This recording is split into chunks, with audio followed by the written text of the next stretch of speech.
হযরত মিকদাদ রাদিয়াল্লাহু তাআলা আনহু তিনি দাঁড়ায় গেলেন। তিনি বললেন, ইমদি বিনা ইয়া রাসূলুল্লাহ হাইসু মা তাশা। হাদিস, হে রাসূল, আপনি আমাদেরকে নিয়ে চলুন। কত সৈন্যতারা আসতেছে, কত অস্ত্র নিয়ে আসতেছে, এটা আমাদের ভাববার বিষয় নয়। আপনি আমাদের নিয়ে চলুন। হাইসু মা তাশা আয় হাইসু মা আমারাকাল্লাহ, আল্লাহ আপনাকে যেদিকে আমাদের নিয়ে যাইতে কয় আপনি সেই দিকে আমাদের নিয়ে চলুন। ইন্না লা নাকুলু লাকা কামা ক্বালা বনু ইসরাঈল লিমূসা আলাইহিস সালাম ইযহাব আনতা ওয়া রাব্বুকা ফাকাতিলা ইন্না হাহুনা কায়িদুন। অর্থাৎ, হে রাসূল, আমরা বনি ইসরাইলের মতো বলবো না। শোনেন, আমরা বনি ইসরাইলের মতো বলবো না যে মুসা তুমি এবং তোমার আল্লাহ এই দুইজনই গিয়ে ফেরাউনের বিরুদ্ধে যুদ্ধ করো, আমরা যাবো না, আমরা বসে থাকবো। এই কথা আমরা বলবো না। আমরা মুসা আলাইহিস সালামের উম্মত নই, আমরা মুহাম্মদ সাল্লাল্লাহু আলাইহি ওয়াসাল্লামের উম্মত। বরং আমরা বলবো বাল ইযহাব আনতা ওয়া রাব্বুকা ফাকাতিলা ইন্না মাআকুমা মুকাতিলুন। বরং আমরা বলবো আপনি চলুন, আমরা আপনার সাথে আল্লাহর হুকুম মাফিক লড়বো, জিহাদ করব। ততক্ষণ পর্যন্ত মা দামাত আইনুম মিন্না তাতাররাফ, যতক্ষণ পর্যন্ত আমাদের চোখের পাতা নড়তে থাকে ততক্ষণ আপনার সাথে থেকে কাফেরের বিরুদ্ধে লড়াই করে যাব। জীবনের পরোয়া তারা করেন নাই, জীবনের পরোয়া করেননি। হুজুর সাল্লাল্লাহু আলাইহি ওয়াসাল্লাম দারুণ ভাবে খুশি হয়ে গেলেন। হুজুর হেজিটেট ফিল করছিলেন যে এই সামান্য কিছু লোক, অস্ত্র নাই, পাতি নাই, এতগুলি লোকের বিরুদ্ধে যুদ্ধ করতে যাবে। যুবকের মুখে এই কথা শুনে হুজুর দারুণ খুশি হলেন। আল্লাহর নবী বললেন, কুমু বিনা ইলা জান্নাতিন জান্নাতুন আরদুহা কারদিস সামাওয়াতি ওয়াল আরদ।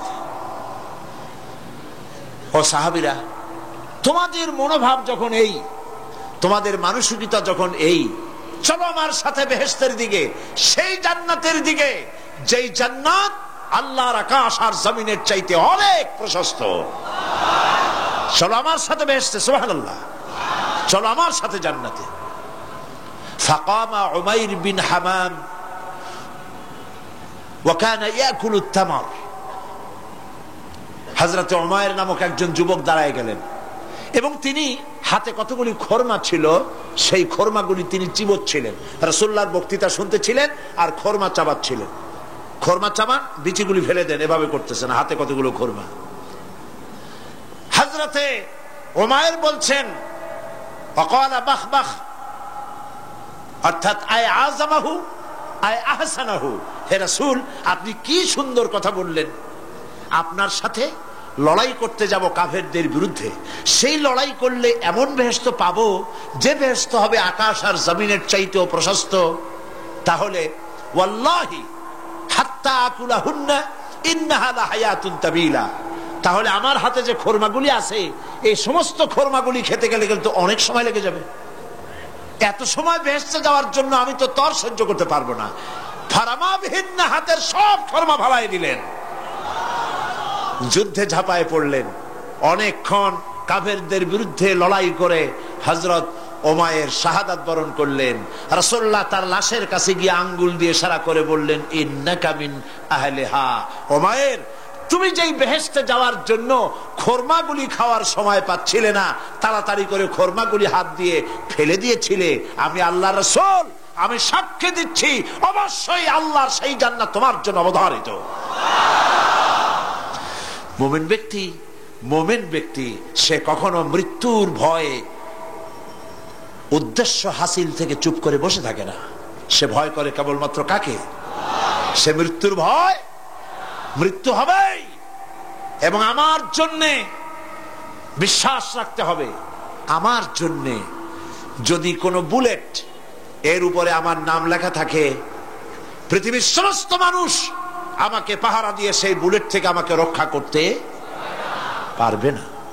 আর যদি কোনো বুলেটে আমার নাম লেখা না থাকে, সারা পৃথিবীর সমস্ত মানুষ বৃষ্টির মতো গুলি বর্ষণ করলেও একটি গুলিও আমাকে বিদ্ধ করতে পারবে না।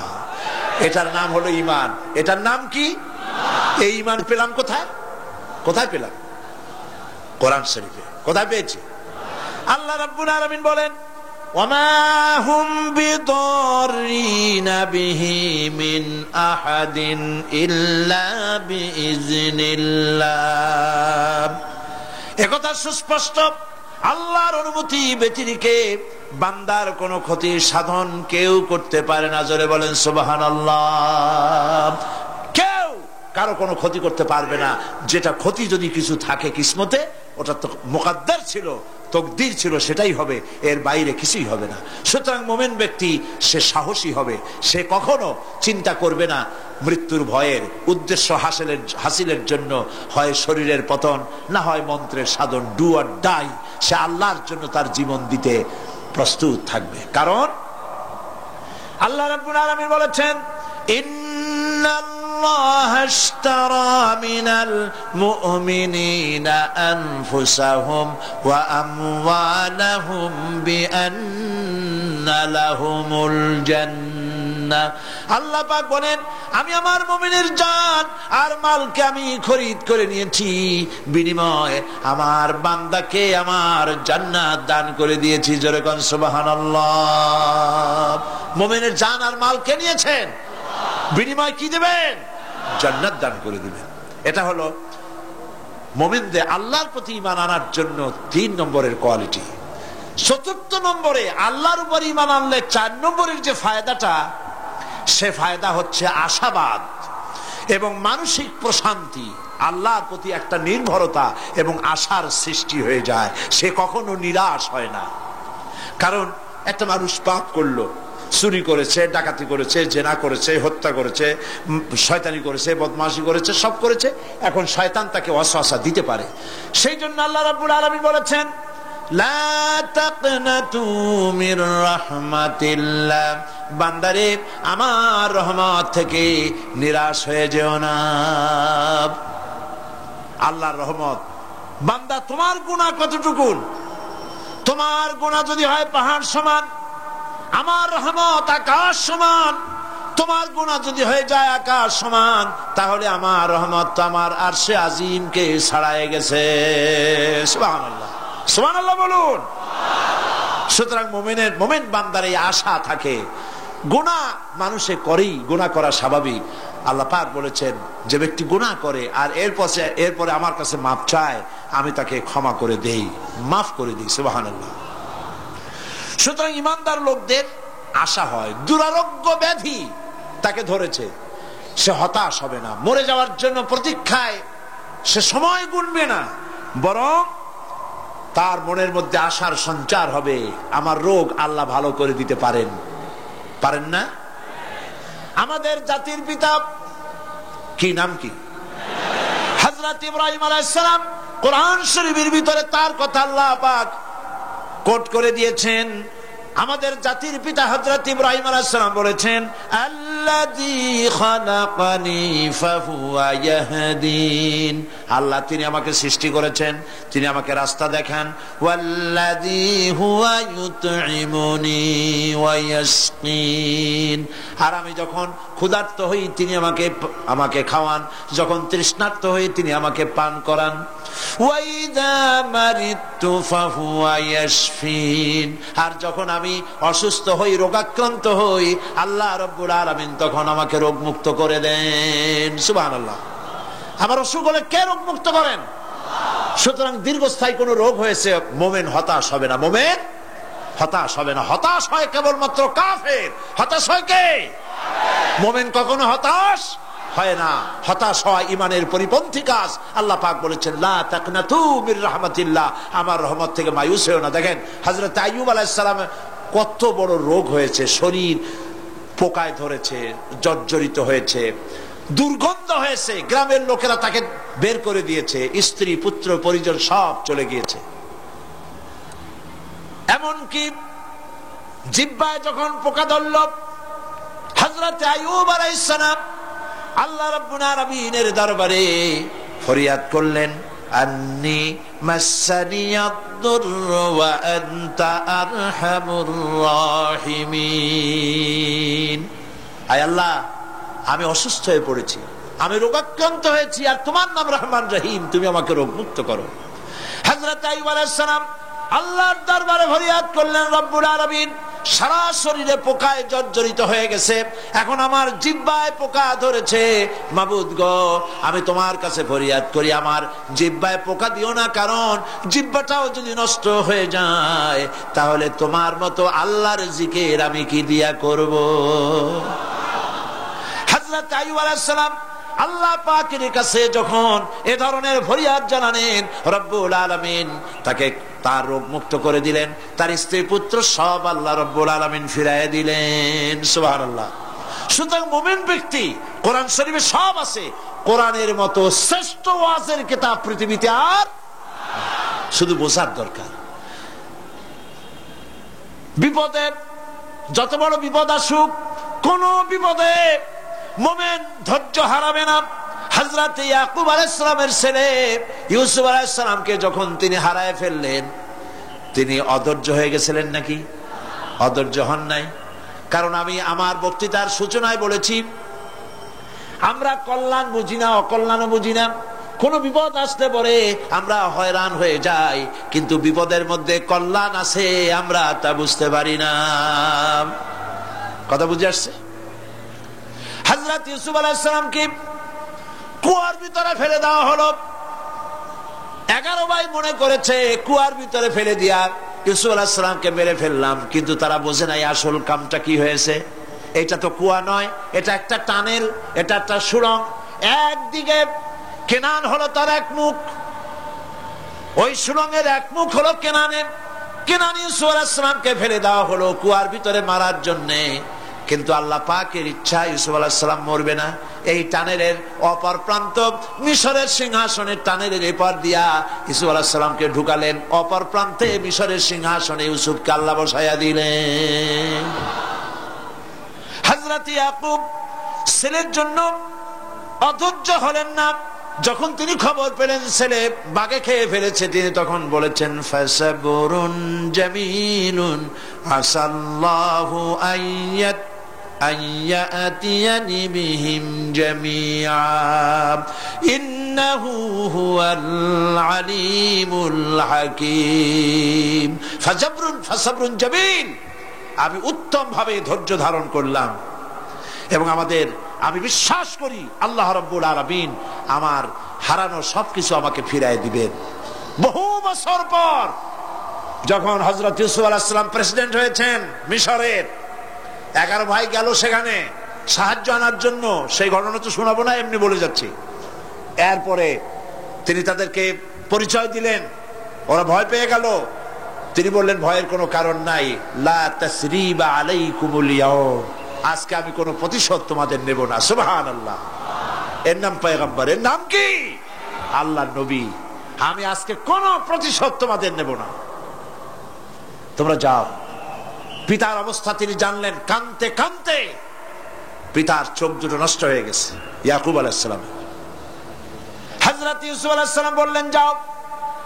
নিজের জামাটা খুললেন, গায়ের জামা খুলে বললেন, ভাইরা আমার, এই জামা নিয়ে যাও, আর আমার আব্বার চোখের উপরে এই জামাটা রেখে দিও। ছেলেরা যখন হযরত ইউসুফ আলাইহিস সালামের জামা নিয়ে মিশর থেকে রওনা করেছে, গল্প নয়, উপন্যাস নয়, আল্লাহ পাক এই কোরআন শরীফে সূরা ইউসুফে বলেছেন, জামা নিয়ে মিশর থেকে রওনা করেছেন। কোথায় মিশর আর কোথায় কেনান? কেনানে বসে হযরত ইয়াকুব আলাইহিস সালাম বলছেন, তোমরা যদি আমাকে মতিভ্রম পাগল যদি মনে না করো, তাহলে একটা কথা বলি, আমার নাকে এখন আমি ইউসুফের গন্ধ পেতেছি। তোমরা যদি আমাকে মতিভ্রম না করো, তাহলে আমি বলি, আমি কিন্তু ইউসুফের গন্ধ পেতেছি। সুবহানাল্লাহ। হযরত ইউসুফ আলাইহিস সালামের জামা এনে ভাইরা যখন হযরত ইউসুফের চোখের উপরে রেখে দিলেন, হযরত ইয়াকুবের দুটো চোখ সাথে সাথে আল্লাহ ভালো করে দিলেন। ফাসাবরুন জামিল, ধৈর্য ধরো। ইমানদার ব্যক্তি আশার উপরে তার জীবন বাঁচে, কারণ যত বড় বিপদ আসুক না কেন, আশ্রয় পাওয়ার একটা জায়গা আছে, তার নাম হলো আল্লাহ। নাম কি? বলেন আল্লাহ। সবাই বলেন আল্লাহ। আল্লাহ আল্লাহ আল্লাহ। হযরত ইউনূস আলাইহিস সালাম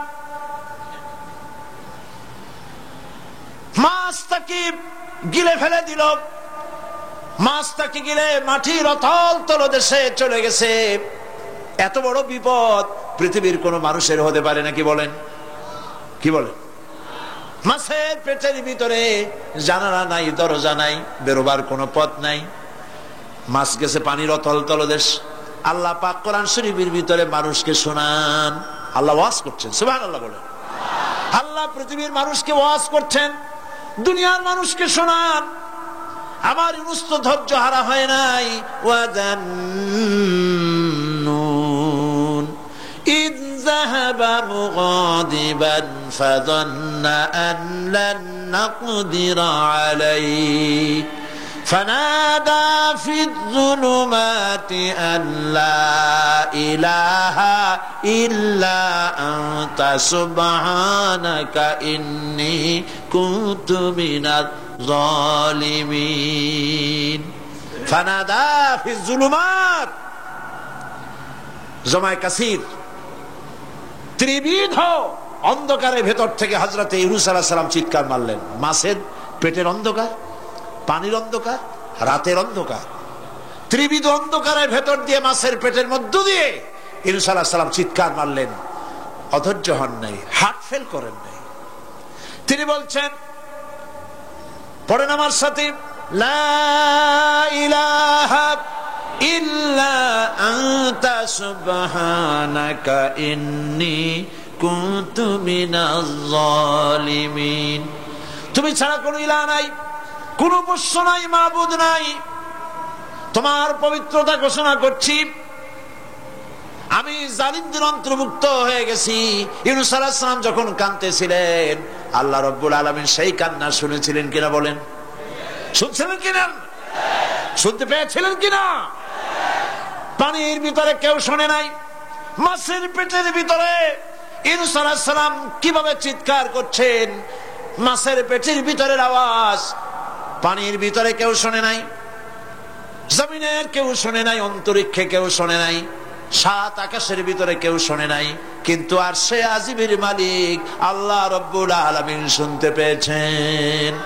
সঙ্গে সঙ্গে রব্বুল আলামিন জবাব দিলেন, ফাস্তাজাবনা লাহু ওয়া নাজ্জাইনাহু মিনাল গাম্মি ওয়া কাযালিকা নুনজিল মুমিনিন। পড়েন, فاستجبنا له ونجيناه من الغم وكذلك ننجي المؤمنين। আমি ইউনূসের ডাকের জবাব দিলাম। কে বলতেছেন? বড় করে বলেন, কে বলছেন? আল্লাহ, সুবহানাল্লাহ। আপনারা কি ভয় পাইছেন? ভয় পেয়েছে মুসলমান? আল্লাহ রাব্বুল আলামিন বলেন, আমি আমার ইউনূসের ডাকের জবাব দিলাম। শুধু জবাব দেই নাই, আমি ইউনূসকে তার মাছের পেটের ভিতর থেকে বাঁচায় দিলাম। মাছের পেটের মধ্যে বেদনা শুরু হয়ে গেল, এমন বেদনা হয়েছে মাছ এখন বমি না করে পারে না। কথা বুঝতে পারছেন? মাছ এখন বমি না করে পারে না। পানির উপরে মাছ ভেসে উঠল। আল্লাহ কোরআন শরীফের ভিতরে বলছেন, মাছ সাতরায়া কিনারায় চলে গেল, ইউনূস আলাইহিস সালামকে বমি করে ফেলে দিল। ইউনূস আলাইহিস সালাম বেঁচে গেলেন। আল্লাহ পাক বলেন, শুধু ইউনূসকে বাঁচাইলাম না, বরং আমি সকলের জন্য আশার বাণী শোনাই, শোনো মুমিনেরা, ওয়া কাযালিকা নুনজিল মুমিনিন। মুমিন বান্দা যারা, যত বড় বিপদ আসুক আমারে ডাকো, আমি বিপদ দিয়ে বাঁচাই দেব। সুবহানাল্লাহ, বিপদ থেকে আমি বাঁচাই দেব। আল্লাহ পাক বলেছেন, ফাইন্না মাআল উসরি ইউসরান, ইন্না মাআল উসরি ইউসরা। জেনে রাখো, দুঃখ এবং কষ্টের পরে রয়েছে সুযোগ সুবিধা, আর অসচ্ছলতার সাথে রয়েছে উদার সচ্ছলতা। যত বড় বিপদ আসছে, এই বিপদের পরে আল্লাহ পাক তার গোলামদের উপরে রহমত নাজিল করবেন ইনশাআল্লাহ। সুতরাং ইমানদার লোকেরা তাদেরকে আল্লাহ পাক বলছেন কোনো ভয় নাই, কোনো চিন্তা নাই, যত বড় বিপদে পড়ো আমারে ডাকো, আমি ডাকের সাড়া দিয়ে দেব। সবাই আল্লাহরে ডাকেন, সুবহানাল্লাহ ওয়ালহামদুলিল্লাহ লা ইলাহা ইল্লাল্লাহ। জোরে পড়েন সুবহানাল্লাহ ওয়ালহামদুলিল্লাহ লা ইলাহা ইল্লাল্লাহ, সুবহানাল্লাহ ওয়ালহামদুলিল্লাহ।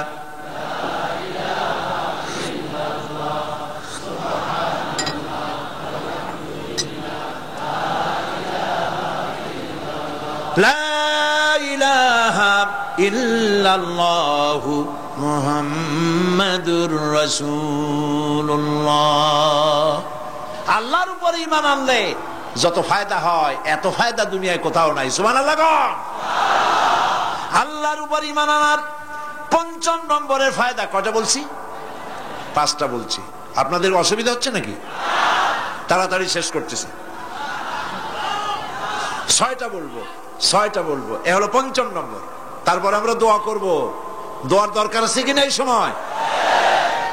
৫ম নম্বরে আল্লাহর উপর ঈমান আনলে পরে আরেকটি বড় ফায়দা, সেটা হলো কঠিন এবং কঠোর বিপদে আল্লাহ পাক তার মধ্যে অবিচলতার এবং ধৈর্য ধরার তৌফিক দিয়ে দেন। সুবহানাল্লাহ। যত বড় বিপদ আসুক সেই বিপদে মুসিবতে আল্লাহ পাক মুমিনদেরকে আল্লাহর উপরে নির্ভরতা শিখায় দেন। সুবহানাল্লাহ। কারণ মুমিনদের জানা আছে যে ইমানদারদের বিপদ নতুন কিছু নয়, একেবারে আদম আলাইহিস সালাম থেকে শুরু হয়ে আসছে, ঠিক কিনা? আদম আলাইহিস সালামের বিপদ হয় নাই? আদম আলাইহিস সালামের বিপদ কি? শয়তান। তার বিপদ কি? শয়তান ছিল বিপদ। প্রত্যেক নবীর সময় মানুষের নবীদের কষ্ট দিয়েছে, তাই নাই? বিশ্বকবি ইকবাল বলেছেন, সতীজা কা রহা হ্যায় अज़ल से ताइम रोज, सतीजा का रहा है अज़ल से ताइम रोज, चरागे मुस्तफा भी से शरारे बुलहबीस। আবহমান কাল থেকে শুরু করে মুহাম্মদ সাল্লাল্লাহু আলাইহি ওয়াসাল্লামের চারাগকে, নূরকে, ঈমানকে, ইসলামকে নিভায়ে দেওয়ার জন্য আবু জাহেলের গোষ্ঠীরা চিরকাল চেষ্টা করেছে। সব চেষ্টা কর্পূরের মতো উড়ে গেছে, মুহাম্মদ সাল্লাল্লাহু আলাইহি ওয়াসাল্লামের চারাগ টিম টিম করে জ্বলতে রয়েছে। আল্লাহ পাক বলছেন, ইউরিদুনা লিইউতফিউ নূরাল্লাহি বিআফওয়াহিহিম ওয়াল্লাহু মুতিম্মু নূরিহি ওয়ালাউ কারিহাল কাফিরুন। ওরা চায় মুখের ফু দিয়া, কারা? কাফেরেরা। ইসলাম সহ্য করতে পারে না যারা, ওরা চায় মুখের ফু দিয়া আমার আলোটাকে নির্বাপিত করে দেবে।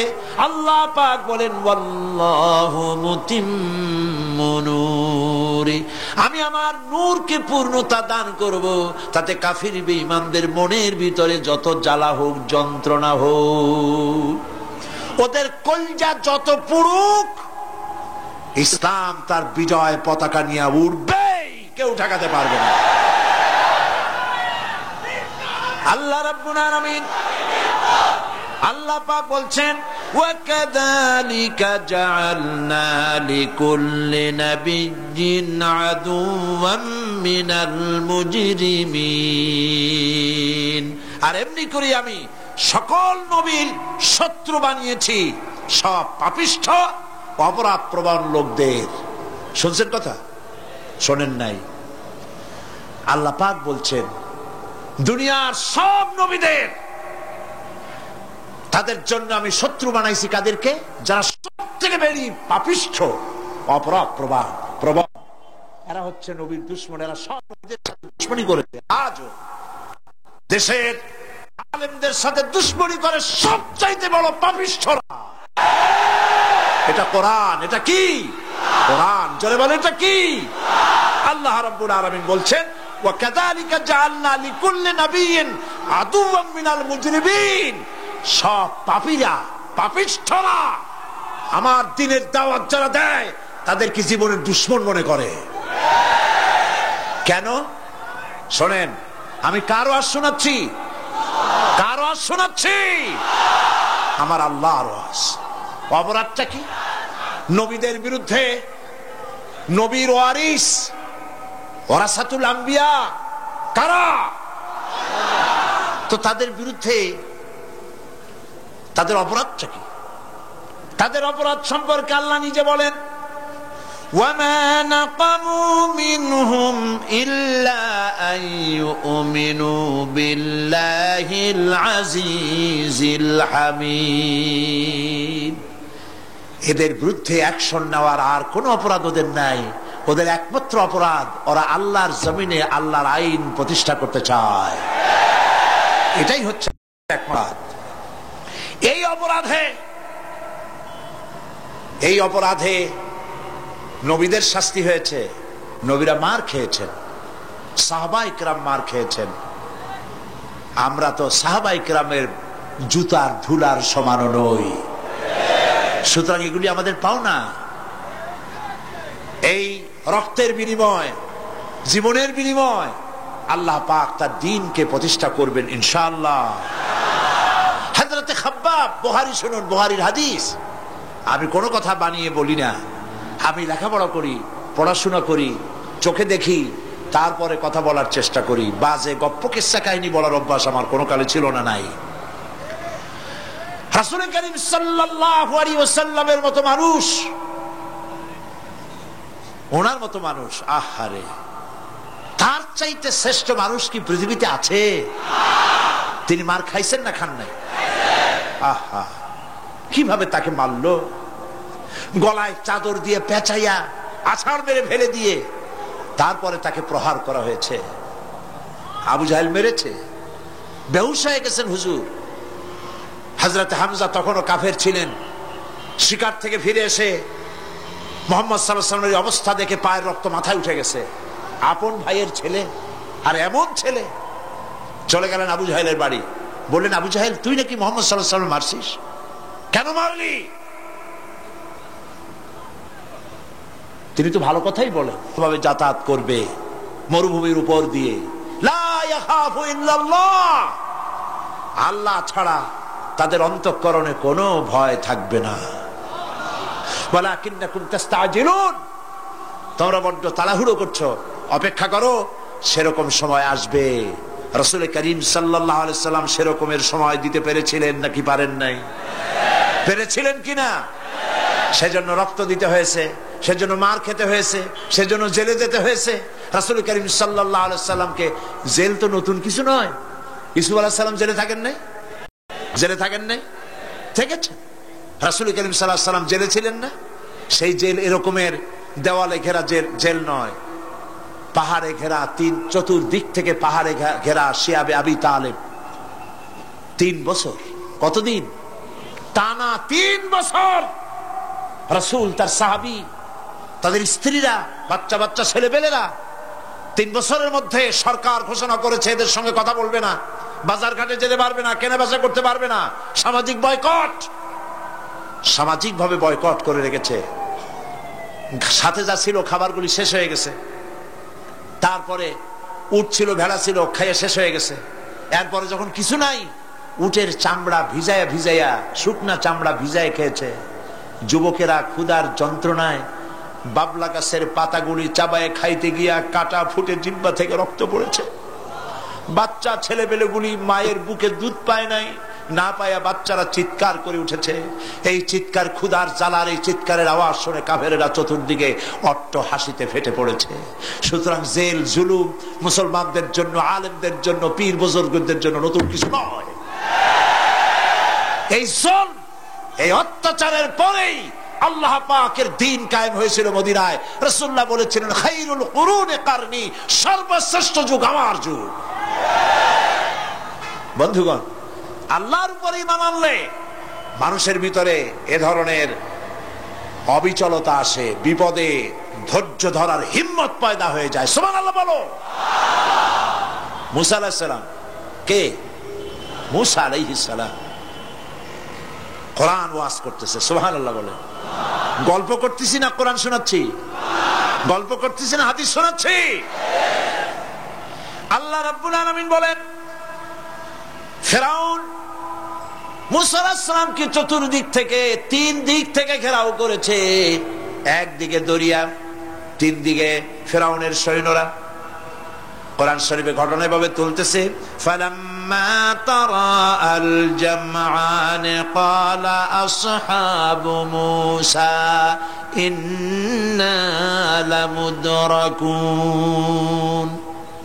মূসা আলাইহিস সালামের সাথীরা বলছেন, হে মূসা, আমরা তো পাকড়াও হয়ে গেছি, পালাবার কোনো পথ নাই, মরছি। মূসা আলাইহিস সালাম ভয় পাইছিলেন নাকি? ঈমান কারে বলে? হযরতে মূসা আলাইহিস সালাম বললেন, কাল্লা ইন্না মা'য়া রাব্বী সায়াহদিন। নিশ্চয় নয়, অবশ্যই নয়, রব্বী সায়াহদিন, আমার প্রভু অবশ্যই, সিন দিয়ে বোঝানো হচ্ছে অবশ্যই আমার রব আমার জন্য রাস্তা করে দেবেন। এর নাম ঈমান। সুবহানাল্লাহ বলেন। এর নাম ঈমান। চতুর্দিক থেকে বিপদ ঘনীভূত, বেরোবার কোন রাস্তা নাই। ওর মধ্য দিয়ে ওমাইয়াত্তাকিল্লাহা ইয়াজআল লাহু মাখরাজা, কোন রাস্তা নাই, চতুর্দিকে অন্ধকার। এরপরে যদি বান্দা আমার উপরে ভয় করে, আমাকে ভালোবাসে, আমাকে ভয় করে, সবর ইখতিয়ার করে, অন্ধকারের ভেতর থেকে নিশ্ছিদ্র অন্ধকারের ভেতর দিয়ে আলোর রশ্মি বের করে মুমিনদের যাওয়ার জন্য রাস্তা করে দেব। মূসা আলাইহিস সালাম বললেন, ভয় পাইও না, আল্লাহ আমাদের পথ তৈরি করে দিবেন। আল্লাহ রাব্বুল আলামিন হযরত মূসা আলাইহিস সালামকে বললেন, হাতের লাঠি দিয়া দরিয়ার উপরে আঘাত করো। মূসা আলাইহিস সালাম আঘাত করলেন। রাস্তা দরকার ছিল একটার। মূসা আলাইহিস সালামের এক আঘাতে রব্বুল আলামিন দরিয়ার ভিতরে মূসা আলাইহিস সালাম এবং তার সাথী সঙ্গীদের পারাপারের জন্য 12টা রাস্তা পয়দা করে দিলেন। গল্প না কোরআন। রাস্তা তৈরি হয়ে গেল 12টা, সব পার হয়ে গেল। ফিরআউন তার দলবল নিয়ে আসছে। আল্লাহ রাব্বুল আলামিন বলেন, ওয়া আনজাইনা মূসা ওয়া মান মাআহু আজমাইন সুম্মা আগরাকনাল আখারিন। মূসা আলাইহিস সালামকে পার করলাম, পিছনে যারা আসতেছিল, কারা আসতেছিল? ফিরআউন। ফিরআউন আসছে তার দলবল নিয়ে। আসে রাস্তা দেখিয়া মনে করছে ওর বাজানের তৈরি করে রাস্তা, দলবল নিয়ে নামছে। দরিয়ার মাঝখানে এলো, আল্লাহ পাক অর্ডার করলেন কুন, বাস রাস্তা বন্ধ হয়ে গেল। রাস্তা কি হয়ে গেল? শুরু হয়ে গেল চুবনি। পানির ভিতরে চুবনি খাচ্ছে, নিচে যায়, উপরে ওঠে। পানি খাইতে খাইতে পেট পটকা মাছের মতো এরকম মোটা হয়ে গেছে। ডুবে ডুবে সব মরছে। এখন ফিরআউন একা, কেউ নাই। ফিরআউন একা।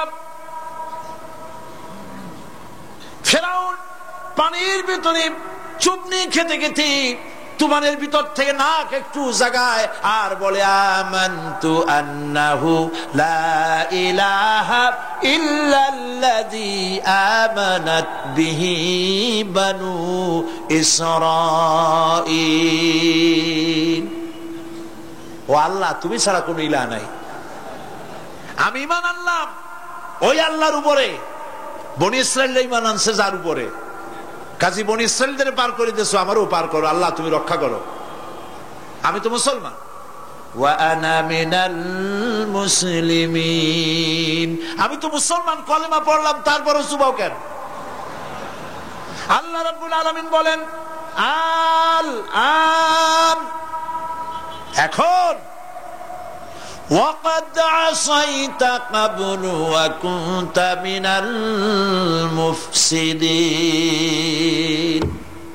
এখন ঈমান আনতেছ, আর এর পূর্বে আমার দিন যারা জমিনে প্রতিষ্ঠিত করতে চেয়েছে তাদেরকে জেল দিয়েছো, জুলুম করেছো, অত্যাচার করেছো। আজ তোমাকে ছাড়বো না। তোমাকে শুধু মারবই না, আলিয়াউমা নুনাজ্জিকা বিবাদানিক, আলিয়াউমা নুনাজ্জিকা বিবাদানিক, আমি তোরে শুধু মারবই না। কে বলতেছেন? জোরে বলেন, কে বলতেছেন?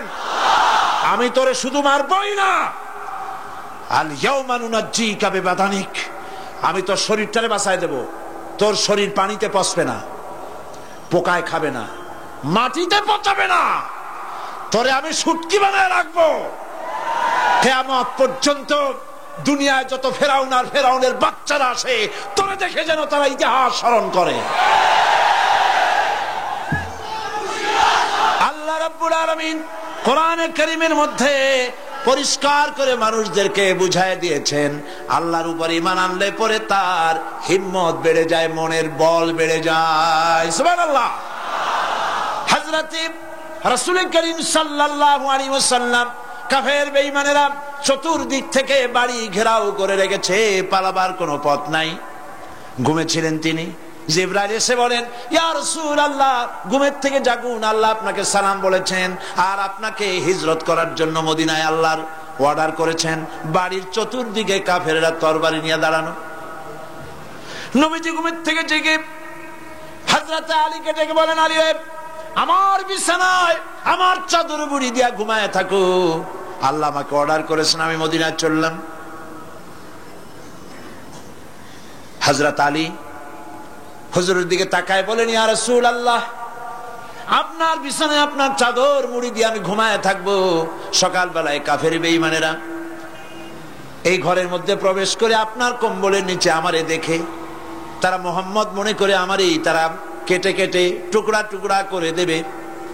আমার কোনো আপত্তি নাই, কোনো ভয় নাই, কোনো চিন্তা নাই, কোনো দুঃখ নাই, বরং আমার মনের মধ্যে এটাই তৃপ্তি হবে যে আমি আলীর জীবনের বিনিময়ে আল্লাহর নবী দুনিয়ায় বেঁচে থাকেন।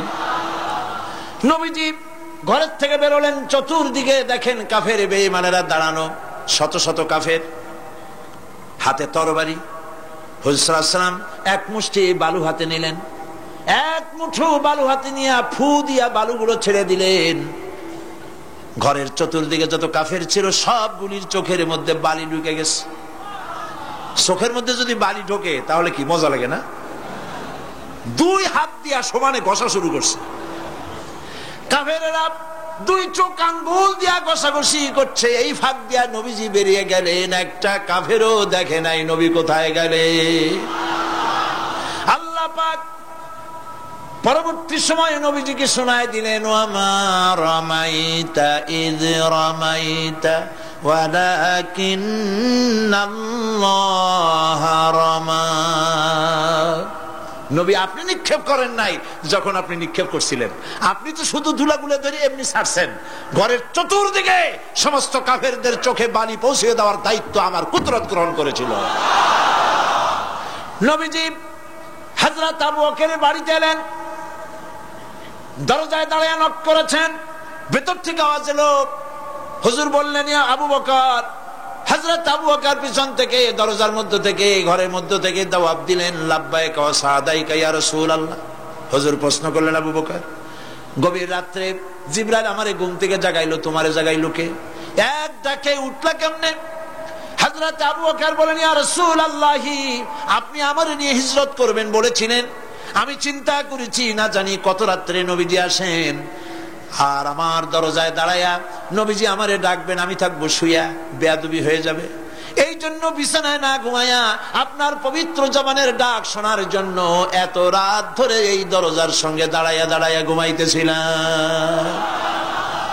নবীজি হযরত আবু বকর রাদিয়াল্লাহু তাআলা আনহুকে সঙ্গে করে নিয়া মদিনার পথ পরিহার করে মেসফালার মধ্য দিয়ে, যারা হজে গেছেন দেখে আসছেন, মেসফালা জাবালে কেদোয়া, মেসফালার উপর দিয়া জাবালে কেদোয়ার উপর দিয়া আরো একটা পাহাড় পাড়ি দিয়া জাবালে সুরে চড়ে গেলেন। সন্ধ্যা হয়ে গেল, ফজর হয়ে কি বলে ফজরে রক্ত হয়ে গেল। হযরত আবু বকর বলেন, ইয়া রাসূলুল্লাহ, পালাবার উপায় নাই, ধরা পড়ে যাব, তাড়াতাড়ি চলেন, গুহার মধ্যে ঢুকি। তবে পাহাড়ে গুহা, সাপ থাকতে পারে, বিচ্ছু থাকতে পারে, আমি আগে ঢুকি, কোনো বিপদ হয় আমার উপরে হয়ে যাক, আল্লাহর নবী সুস্থ থাকুক। হযরত আবু বকর কি মহব্বত, নিজের জীবনের চাইতে রাসূলের মহব্বত বেশি, সুবহানাল্লাহ। এই জন্য নবীজি বলেছেন,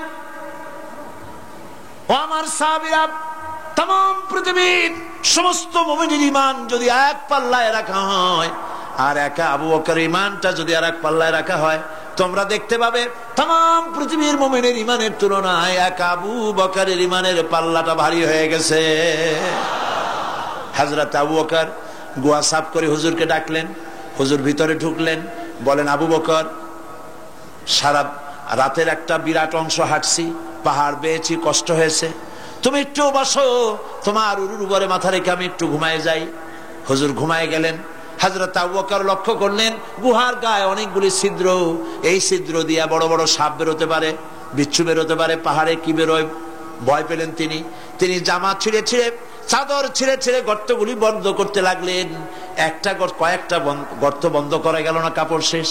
এবার তিনি নিজের পা দিয়া গর্ত বন্ধ করে বসে আছেন। বিষধর এক সাপ বহু চেষ্টা করেছে বেরোবার, কোন পথ না পেয়ে ছিদ্র পথে বেরিয়ে এসে হযরত আবু বকরের পায়ের উপরে দংশন করেছে। হযরত আবু বকর বিষের যন্ত্রণায় চোখ দিয়ে পানি পড়ছে। চোখের পানি দেখে রাসূলুল্লাহ ঘুম ভেঙে গেল। ঘুম ভেঙে হুজুর দেখেন হযরত আবু বকরের চোখে পানি। হযরত রাসূল জিজ্ঞেস করেন, আবু বকর কাঁদো কেন? বাড়ির কথা মনে পড়লো নাকি? বউ বাচ্চার কথা মনে পড়লো নাকি? কাঁদো কেন? হযরত আবু বকর বলেন, ইয়া রাসূলুল্লাহ, যেই দিন এই কয়টা লোক হবে, কিন্তু আরাফাতের ময়দানে লক্ষ লক্ষ মানুষ আমার নজরে এসে যায়, ঠিক কিনা? এমন একটা বাক্স আপনাকে কেউ কি তৈরি করে দিতে পারে, যেই বাক্সের ভিতরে লক্ষ কোটি কোটি হাতি ঘোড়া বাঘ বল্লুক ময়না টিয়া পাহাড় পর্বত মানব কীট পতঙ্গ ধরবে, আরো খানিকটা জায়গা বাকি থাকবে, এমন একটা বাক্স কি কেউ বানায় দিতে পারবে নাকি? কেউ পারবে না। আল্লাহ পাক মানুষের কপালের নিচে ছোট ছোট দুটি চোখ দান করে দিলেন। এই চোখ দিয়া তাকান, কোটি কোটি মানুষ দেখা যাবে, সূর্য দেখা যাবে, চন্দ্র দেখা যাবে, হিমালয় পাহাড়, অত বড় বিশাল পাহাড় আপনার চোখের নজরের আয়ত্তে এসে যাবে। সমুদ্র দেখতে পাবেন। সবকিছু দেখার পরে আরো খানিকটা জায়গা চোখের মধ্যে বাকি থেকে যায়। ফাইনা তাযহাবুন, এই আল্লাহরে থুয়ে যাও কই? যে আল্লাহ তোমার এই সুন্দর দুটি চোখ দিলেন, একটি মাত্র জিহ্বা, হাজারো টেস্ট এই জিহ্বায় পাওয়া যায়, ঠিক কিনা? জিহ্বার একটা সার্টেন এরিয়া, জিহ্বার একটা নির্দিষ্ট এরিয়ার ভিতরে এই স্বাদ পাওয়া যায়। সব রকমের স্বাদ পান আপনারা না? এক রকমের। রসগোল্লার স্বাদ একরকম, সন্দেশের স্বাদ আর এক রকম, মুক্তাগাছার মন্ডার স্বাদ আর এক রকম, চানাচুরের স্বাদ একরকম, চিপসের স্বাদ আর এক রকম, বাঁধাকপি, ফুলকপি, পালং শাক, লাল শাকের স্বাদ ভিন্ন ভিন্ন রকমের, ইলিশ মাছের মজা এক রকমের, বোয়াল মাছের মজা এক রকমের, মুরগির স্বাদ এক রকমের, গরুর মাংসের স্বাদ আর এক রকমের, গরুর গোশত, ছাগলের গোশতের স্বাদ আর এক রকমের, কথা ঠিক কিনা? একটি জিহ্বা দিয়া হাজারো স্বাদ গ্রহণের তৌফিক দিলেন কে? জোরে বলেন। এখন এই গোশত, এই মিষ্টি জিহ্বার উপরে না রেখে জিহ্বার তলায় যদি ঢুকায় দেন, মজা লাগবে নাকি? বাড়ি যায় টেস্ট করেন। রাত্রে যখন খাবেন, খাবারটা জিহ্বার তলায় কিছুক্ষণ ধুয়ে দিয়ে দেখেন মজা লাগে না। আলু ভর্তা জিহ্বার উপরে তালুর সাথে এতটা লাগাই থন, দেখেন মজা পান নাকি? দাঁতের উপরে ঘষেন, দেখেন মজা পান নাকি? এত সুন্দর করে জিহ্বা তৈরি করে দিলেন। একটা জিহ্বা দিয়ে এত টেস্ট আল্লাহ দান করেছেন। কোনদিন স্মরণ করে কি বলেছেন, আল্লাহ এত সুন্দর জিহ্বা দিলা, যা দিয়া মজা করে খাই, তোমার শুকরিয়া আদায় করি। আলহামদুলিল্লাহ রাব্বিল আলামিন। কি সুন্দর করে সৃষ্টি করেছেন মানুষ। বলতে বলতে রাত ফুরাবে, দিন ফুরাবে, সপ্তাহ ফুরাবে। আল্লাহ পাক বলেন, ওয়া ইন তাউদ্দু নি'মাতাল্লাহি লা তুহসুহা।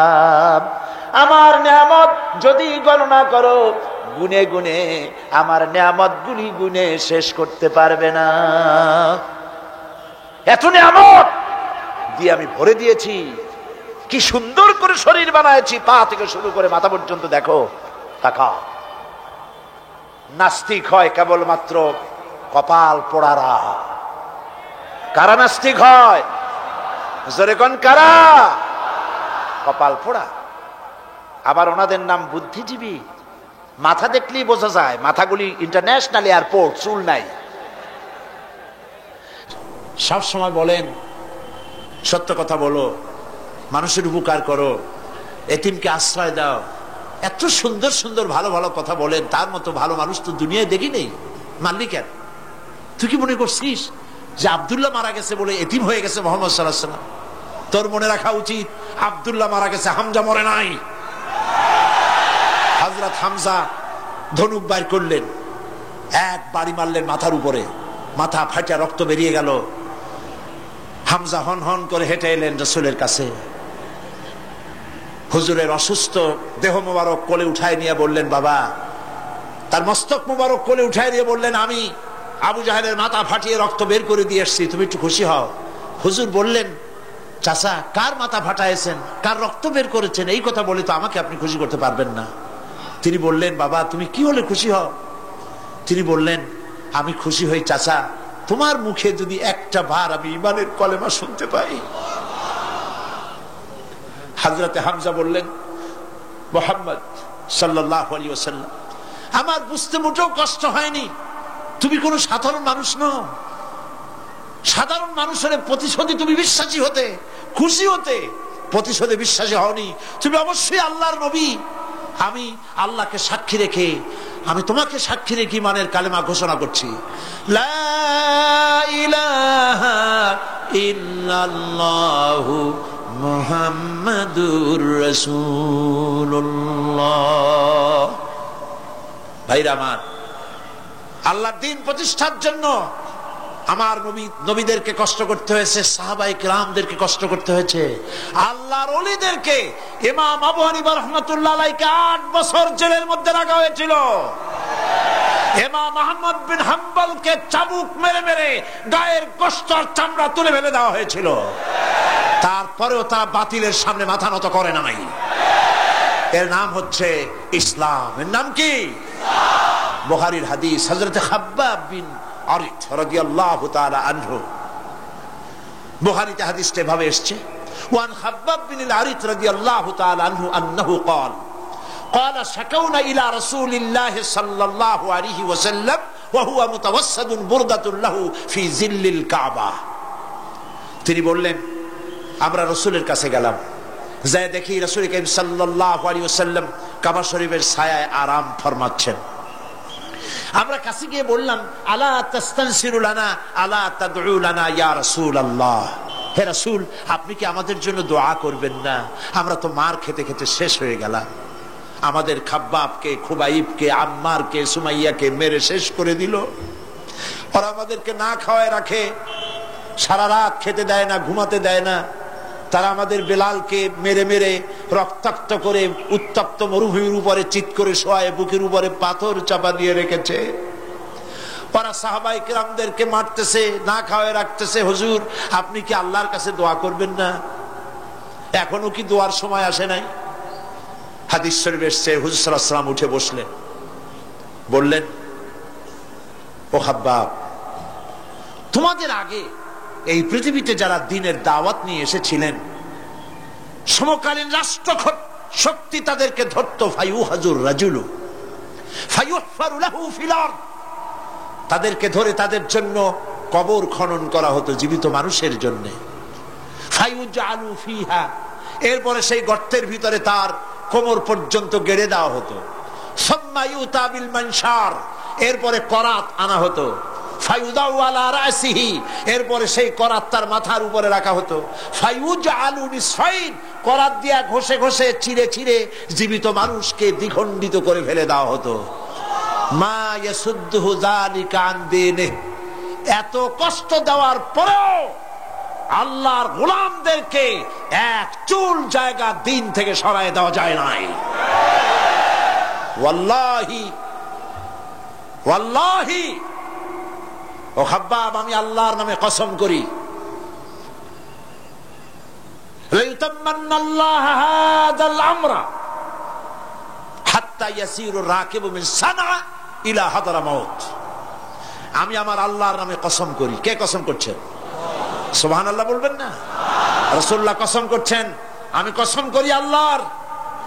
সেদিন বেশি দূরে নয়, যেদিন ইয়েমেনের রাজধানী সানা থেকে শুরু করে হাজরামাউত পর্যন্ত হাজার হাজার মাইল সওদাগরেরা তাদের পণ্য নিয়ে, মহিলারা তাদের সৌন্দর্যের পসরা নিয়ে, একাকিনী অথবা দলবদ্ধ